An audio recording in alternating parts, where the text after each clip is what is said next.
الحمد لله رب العالمين والصلاة والسلام على سيد الأنبياء والمرسلين أما بعد فأعوذ بالله من الشيطان الرجيم بسم الله الرحمن الرحيم سیرت حضرت سیدہ رابعہ بصری رحمۃ اللہ تعالی علیہ۔ پھر روز و شب آپ کا یہ معمول بن گیا کہ دن کو روزہ رکھتی اور اپنے مالک کی خوشنودی حاصل کرنے کے لیے دن بھر اس کے حکم پر گھر کا کام کاج کرتی۔ جب رات ہو جاتی تو اپنی کوٹھری میں آ کر عبادت الہی میں مشغول ہو جاتی اور رات اور دن کے یہ گھٹن مرحل چھوٹی سی بچی بڑے شوق سے طے کرتی جا رہی تھی، مگر چونکہ انسانی جسم ایک خاص حد تک ہی برداشت کرنے کی قوت رکھتا ہے، اس لیے تھوڑے ہی دنوں بعد اس معصوم چہرے پر تھکن اور کمزوری کے آثار دکھائی دینے لگے۔ ایک دن تاجر عتیق نے دیکھتے ہوئے پوچھا کہ کہیں تم بیمار تو نہیں؟ آپ رحمت اللہ تعالی علیہ نے جواب دیا، نہیں، میں ٹھیک ہوں۔ مالک سے دریافت فرمائے کہ مجھ سے گھر کے کام کاج کرنے میں کوئی کمی رہ گئی ہے؟ مالک نے کہا، نہیں، ایسی تو کوئی بات نہیں ہے، کام تم بالکل ٹھیک کرتی ہو، مگر اپنی صحت کی طرف بھی دھیان کرو۔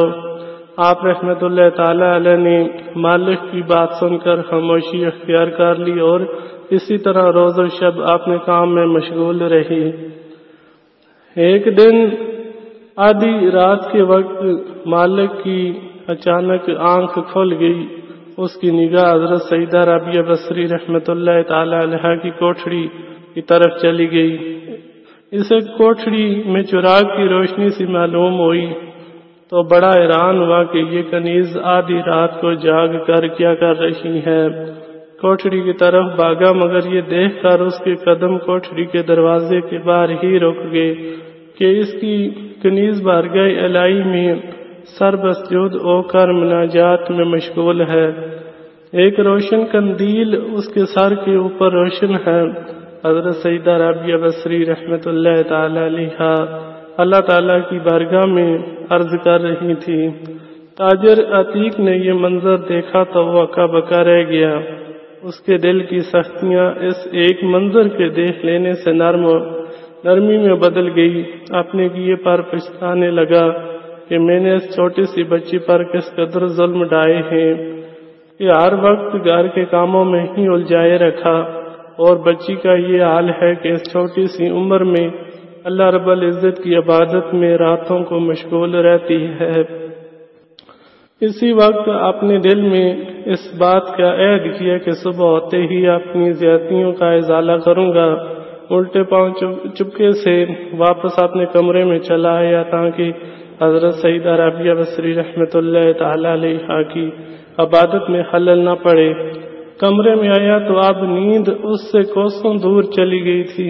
صبح کے انتظار میں جاگتا رہا اور صبح ہوتے ہی آپ کے پاس پہنچا اور کہا کہ میں آپ کو آزاد کرنا چاہتا ہوں اور آپ سے معافی مانگتا ہوں کہ لا علمی میں مجھ سے آپ کے ساتھ بہت زیادتیاں ہوئی ہیں۔ میری خواہش ہے کہ آپ اسی میں قیام فرمائیں تاکہ آپ کی برکت کی سعادت مجھے حاصل رہے، لیکن اگر آپ یہاں پر قیام کرنا پسند نہ فرمائیں اور کہیں جانا چاہیں تو آپ کی مرضی ہے۔